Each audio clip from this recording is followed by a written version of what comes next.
hari ini. Para guru Angelin di SDN 12 Sanur, Denpasar, Bali, maksud kami Sanur, Bali, yang berada di lokasi kejadian histeris saat jenazah Angelin dibawa keluar dari rumahnya di Jalan Sedap Malam, Sanur, Denpasar Timur.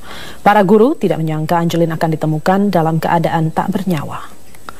Sejumlah pengajar SDN 12 Sanur tak kuasa menahan tangis mereka saat menyaksikan petugas kepolisian daerah Bali membawa jenazah Angelin yang terbungkus kantong jenazah keluar dari kediamannya.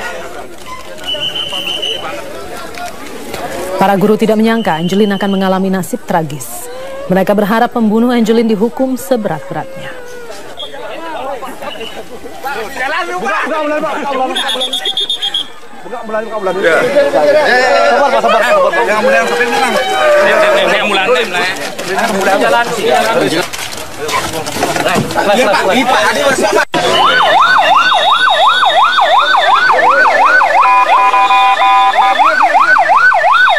Sementara itu, ibu kandung Angelin mendatangi kamar jenazah Rumah Sakit Sanglah Denpasar, Bali. Hamidah histeris di depan kamar jenazah meminta pelaku pembunuh Angelin dihukum mati.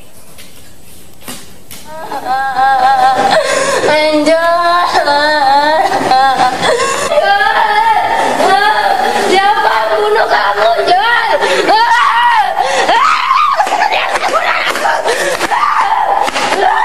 Hamidah histeris saat tiba di pintu kamar jenazah. Hamidah tak menyangka anaknya Angelin yang sebelumnya dikabarkan hilang ternyata tewas dibunuh. Hamidah sempat meminta pintu kamar jenazah dibuka untuk bertemu jasad anaknya, namun belum diperbolehkan pihak kepolisian.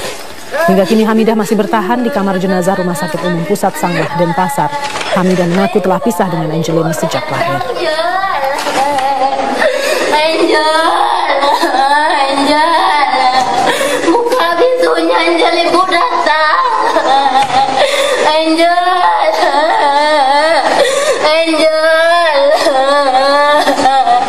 buka pintunya, Pak.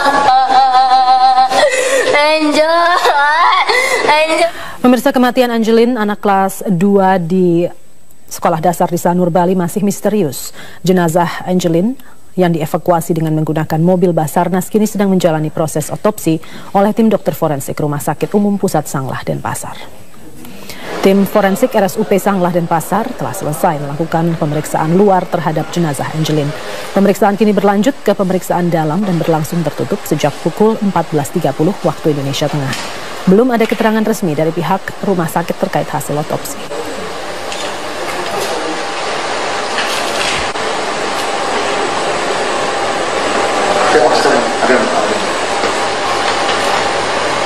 Misteri hilangnya Angelin kini terjawab. Petugas kepolisian daerah Bali menemukan jasad Angelin terkubur di belakang rumahnya di Sanur, Bali. Kabar hilangnya Angelin mulai tersebar sejak 16 Mei lalu dan langsung menarik perhatian publik, termasuk sejumlah menteri dan lembaga swadaya masyarakat.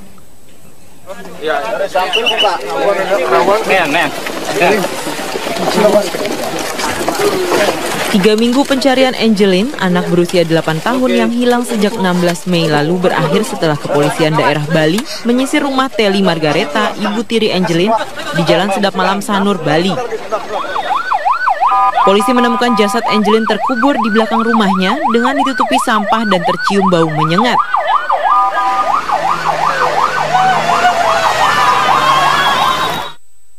Angelin dinyatakan hilang sejak tanggal 16 Mei lalu. Keluarga angkat Angelin meminta bantuan masyarakat untuk menemukan Angelin melalui media sosial. Menteri Pemberdayaan Perempuan dan Anak Yohana Yambise juga telah mendatangi rumah ibu angkat Angelin, Teli. Namun ia tidak bisa menemui ibu angkat Angelin karena sedang tidak berada di rumah. Dalam kunjungannya, Yohana terkejut melihat kondisi rumah tempat tinggal Angelin yang penuh dengan unggas peliharaan. Ia menilai rumah itu tidak layak huni. Selain Yohana, menteri lain yang juga menaruh perhatian atas hilangnya Angelin adalah Menteri Pendayagunaan Aparatur Negara dan Reformasi Birokrasi Yudi Krisnandi. Yudi pun sempat ditolak ibu angkat Angelin saat akan memasuki rumah. Sejumlah LSM juga dengan aktif menyebarkan pamflet untuk mencari keberadaan Angelin. Sementara itu, kecakapan Teli, ibu angkat Angelin juga menjadi penilaian publik. Selain beberapa kali bermasalah dengan LSM yang hendak membantu pencarian Angelin, pihak SD 12 Sanur tempat Angelin bersekolah mengakui Angelin sering tampak murung dan lebih banyak diam di sekolah. kurang mendapatkan perhatian dari orang tua selayaknya anak seumur itu. Kedua, prediksi kami dalam tanda kutip tidak mendapatkan kelakuan yang buruk di rumah tangga. Pihak kepolisian kini telah menangkap 5 orang, yakni Teli, ibu angkat Angelin, 3 orang yang kos di rumah Angelin, dan seorang satpam. Sementara penyebab kematian Angelin masih menunggu hasil autopsi. Tim Liputan Metro TV.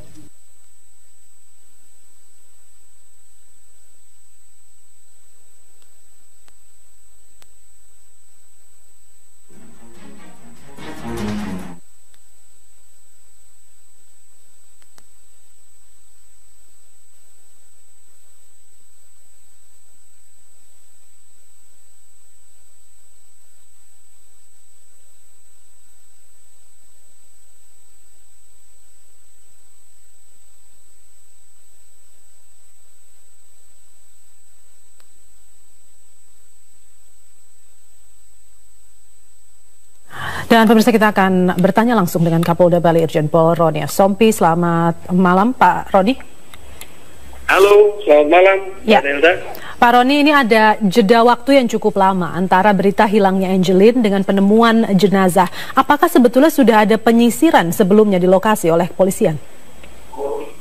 Ya, dari awal kita setelah menerima laporan dari pemilik rumah yang sekaligus juga pelapor, ibu angkatnya Angelin, itu kita langsung melakukan penyisiran dengan menggunakan anjing pelacak, juga dengan secara manual kita melakukan pemeriksaan di rumah, sekaligus juga kita menggunakan pakaiannya Angelin sebagai petunjuk untuk anjing, ya. Kemudian yang kedua kali setelah kita menerima masukan dari pihak sekolah, ya, kemudian ditindaklanjuti dengan hasil sharing dengan beberapa lembaga sosial masyarakat yang juga ikut berupaya untuk mengungkap kasus ini, membantu kepolisian. Kita lakukan juga penyisiran.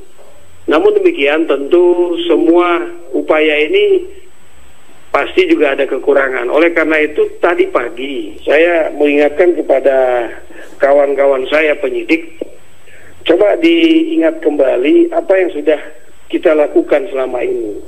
Apakah sudah maksimal kita memeriksa rumah kediaman Angelin yang juga rumah kediaman ibu angkatnya? Coba kita kembali lagi, ya, sebagai penyidik kita jangan mengabaikan tempat yang sangat dekat dengan Angelin. Kemudian kita bisa setelah memaksimalkan apa yang kita peroleh di sana, baru kita keluar lagi mencari Angelin di luar. Kalau memang di dalam itu sudah nggak ketemu sama sekali. Oke, baik. Kali ini bersemangat untuk mencari dan menemukan. Tadi pagi itu jam 12.30 kita temukan sebuah ada di bawah pohon pisang, letaknya itu di belakang dari kandang-kandang ayam, karena rumah tersebut banyak memelihara hewan. Nah, di sana ada tumpukan sampah, ya, di bawahnya itu bau busuk menyengat, sehingga kita mencurigainya dan menggalinya, ketemu bungkusan kain berisi jenazah. Begitu, Mbak. Baik, ada 5 orang yang sudah diperiksa Pak Roni sejauh ini. Siapa saja mereka? 7 orang kita 7 orang. Kita amankan untuk kita periksa. Pertama pelapor itu ibu kandung, ibu angkatnya Angelin, anak kandungnya 2 orang, kemudian 1 pembantu rumah tangga, 1 penjaga rumah, 2 lagi yang kos di rumah tersebut.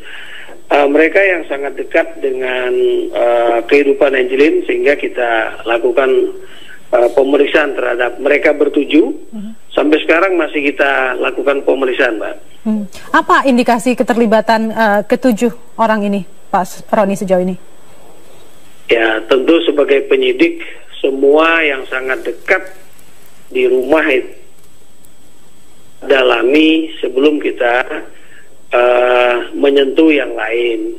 Sambil kita menunggu hasil pemeriksaan dan pengolahan tempat kejadian, apabila ada jejak-jejak yang bisa kita jadikan dasar untuk pemeriksaan, termasuk juga hasil otopsi terhadap jenazah Angelin, ini yang masih kita tunggu agar cocok dengan keterangan mereka, ya, mereka bertujuh terutama. Gitu, Mbak. Sejak berita hilangnya Angelin sampai dengan hari ini, hari penemuan jenazah, Pak Roni, apakah memang ketujuh orang itu masih tetap tinggal di rumah itu? Ya, makanya alasan untuk menjadikan mereka sebagai saksi di dalam pemeriksaan awal ini sangat kuat untuk kita dapatkan keterangan yang bisa menjadikan dasar kita untuk melangkah menyimpulkan siapa sebenarnya penanggung jawab yang menyebabkan kematian dari Angelin. Seperti itu, Mbak. Dan dari pemeriksaan hari ini sudahkah ada petunjuk, Pak Roni? Ya. Pak Roni? Siapa yang menjadi tersangka, kita akan sampaikan pada kawan-kawan media, kepada Metro TV juga, pasti kita sampaikan. Sementara ini kita masih berupaya keras agar bisa segera menyimpulkan siapa sebenarnya yang paling bertanggung jawab atas kematian Angelin. Begitu. Pak Roni Sompi, terima kasih untuk waktu Anda di Metro TV. Selamat sore. Pemirsa, tim forensik Rumah Sakit Sanglah Denpasar telah selesai mengotopsi jenazah Angelin. Hasilnya Angelin diperkirakan telah meninggal dunia sejak 3 pekan lalu akibat pendarahan di kepala. Dari pemeriksaan luar, tim menemukan luka memar hampir di sekujur tubuh Angelin. Kemudian dari pemeriksaan dalam diketahui penyebab kematian Angelin adalah karena pendarahan di kepala akibat benturan benda keras yang ditemukan di kepala bagian belakang dan leher yang diduga akibat jeratan tali. Angelin diperkirakan meninggal sekitar 3 pekan lalu atau hampir sama saat ia dikabarkan hilang pada 16 Mei. Pemeriksaan luarnya kami temukan ada beberapa luka memar pada hampir seluruh tubuh, jadi di daerah wajah, kepala, leher, tangan, ya, lengan, paha, bokong, dan di punggung kaki dari korban. Kemudian dari tanda pembusukannya atau perkiraan saat kematiannya sekitar kurang lebih 3 mingguan. Ya. Untuk sebab matinya ada pendarahan di kepala, jadi kekerasan pada kepala yang menimbulkan kematian pada korban. Tetangga di kediaman Angelin tidak menyangka nasib anak itu akan berakhir tragis. Mereka pun tidak mendengar tangisan maupun teriakan dari arah rumah Angelin.